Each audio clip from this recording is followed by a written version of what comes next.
Welcome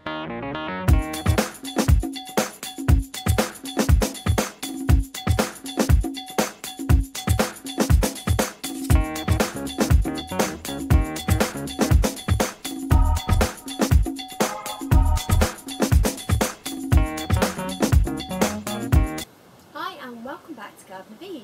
Today I'm going to give you a quick update on the tomatoes. I'm going to also show you how to pinch out the top of your tomato plants, because we're at the stage now that your tomato plants will have probably grown very high. Ideally you need to have 4, maybe 6 trusses, that's 6 lots of tomato stems, vines. And then you need to pinch out the top, because otherwise your plant will continue to grow, and you'll get lots of lovely flowers. You're not going to get the fruit at this stage, because what's going to happen is, for the time in our summertime, we won't have enough hours in the days or weeks coming for them to actually fully mature into fruits. So you probably get very tiny tomatoes if you'll get any tomatoes. So what we need to do is we need to put all the energy into the tomatoes that we've got and the flowers that are already there. So I'll show you how to pinch out the top. Also, we need to make sure that we've got lots of air circulating around the base of the plant, so I'll show you what we need to do there. I've also unfortunately had a couple of problems in my tunnel, which I think I didn't tell you I do have on occasion, because I do grow an awful lot of tomato plants. I do grow them very close together, and it has given me a couple of problems this year. Along with the fact that we've had an awful lot of rain, so humidity's been very high in my tunnel. So I've had what's called blight, Botrytis or Botrytis blight, which is like a grey, some people call it grey mould, and it's not very nice. It affects the plants, it affects the flowers, and it also will affect the fruit, the tomatoes. And I have lost quite a few. I've lost a few tomatoes to this. I'm going to show you exactly what that looks like, and also how to prevent it. Yeah, so if we go a little bit closer now, I'll show you what we need to do. Do a little bit of climbing.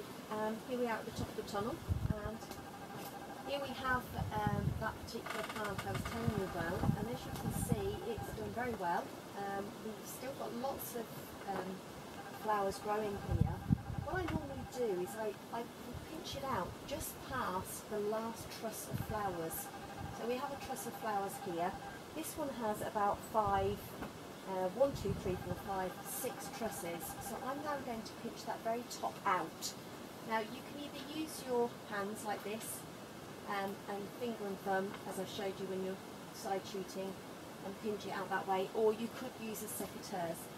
Now I do need to actually tie this up a little bit more, which I will do shortly, and I'll just tuck it under there, and that will give it a little bit more of a balance. So there you are, that's how you pinch out the top. And we've still got, I say, some flowers here. This seems to have two stems, which sometimes will happen. You'll sort of look and think, well, hang on a minute. Remember, you've got your main stem, which is what we've just pinched out, and then you've got your side leaves, and then this is actually the side shoot. So we actually need to get rid of that as well. So again, backwards and forwards, and pinch out the top. As I say, you could do it with the secateurs if you need to. That gets rid of that. So now, all we've got left is the flowers there, so that truss there, some side leaves, which again, I do have a bit of a problem with, so we need to do something about, which I'll show you shortly. And then we're just going to let the plant grow, you know, and produce the flowers and the fruits from there. Okay, here we are with this particular plant in the centre here. If you look, it has grown very tall, lovely tomatoes on it, but it is now almost reached the top of the tunnel. So what we have to do is we need to pinch out that very top of the plant so that the energy goes into the flowers and the fruits that are already there. So I will come a little bit closer and I'll show you exactly. Now at the base of this plant, as you can see, we've got our leaves growing out, we've got our trusses, so we've got our fruits. We need to actually pinch out these bottom leaves because at the moment they're actually in the way. And as you probably can see here, I have a problem with this. This is Botrytis blight or grey mould, which is what I was telling you about. And I will give you a little bit more detail about that in a minute. But what we want to do on this particular plant is we actually need to get rid of this. So again, you're going to side shoot. So press it up and down and take that away. Now I have to be careful because this particular plant has got this grey mould. Now these spores will go on to other plants, so you have to be very careful to dispose of that. Not in your compost, you need to burn it or bury it somewhere else. And then we have another one here. I've actually sat the tomatoes around it because it was actually holding them, but we'll leave them down now. Be very careful if you have got tomatoes growing round where you're going to take off your trusses. I say take off your trusses, take off your bottom leaves. So here we are. Again, press up and down and away you go. So what you can see now is you've got lots of air around your plant, so the air's circulating around. When it comes to watering now, it'll be much easier for you to actually see what you're doing. So just those bottom branches, there's another one there, just pull them off. Don't worry too much because when the plant gets so tall, then you haven't got to worry too much because it's still going to get lots of nourishment from the plants, or sorry, the leaves above. So don't worry too much.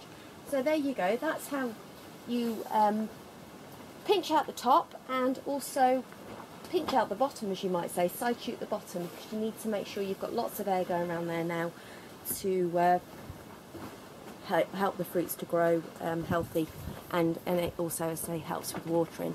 Now what I'm going to do is I'm going to go a little bit closer again, and I'm actually going to show you the problem that I have with some of my tomato plants.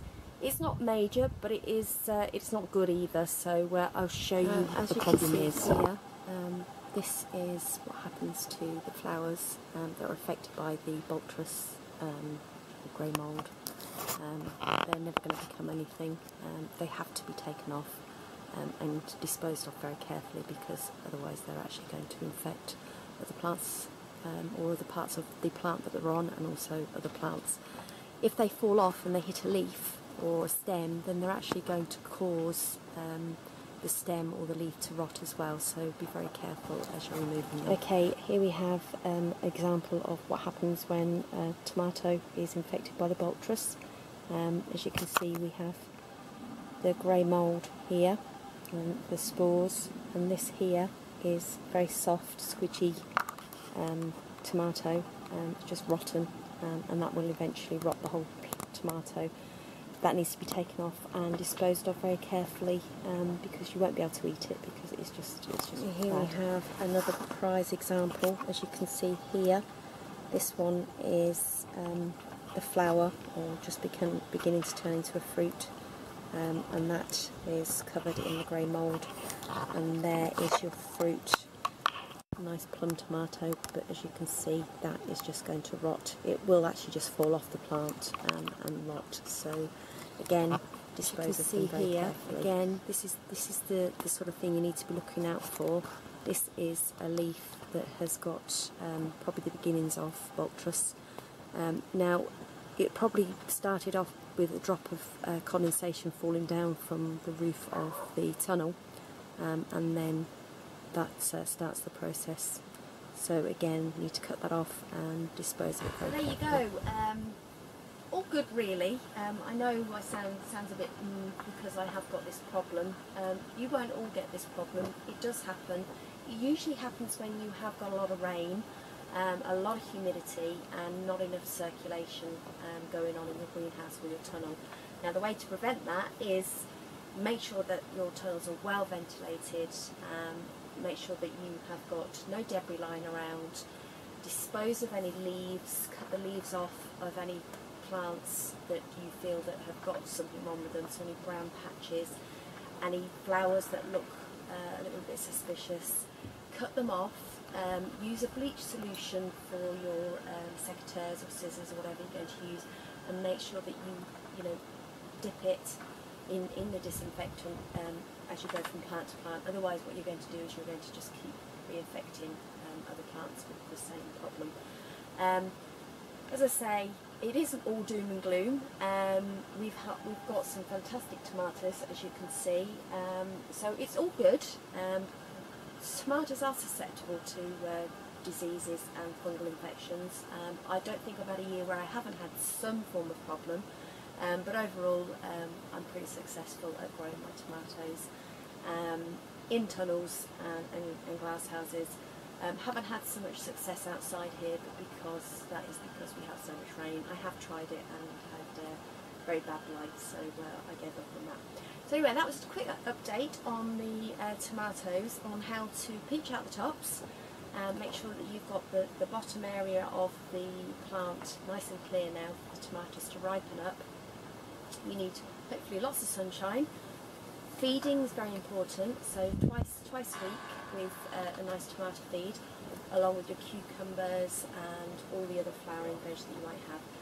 Anyway, for more information, please go to my blog, that's gardenwithYvonne.wordpress.com, where you will see more pictures of diseases and problems, and also a few tips on how to try and avoid them. Anyway, thanks for watching. Hope that has been of help to you. I look forward to seeing you again soon. Bye for now.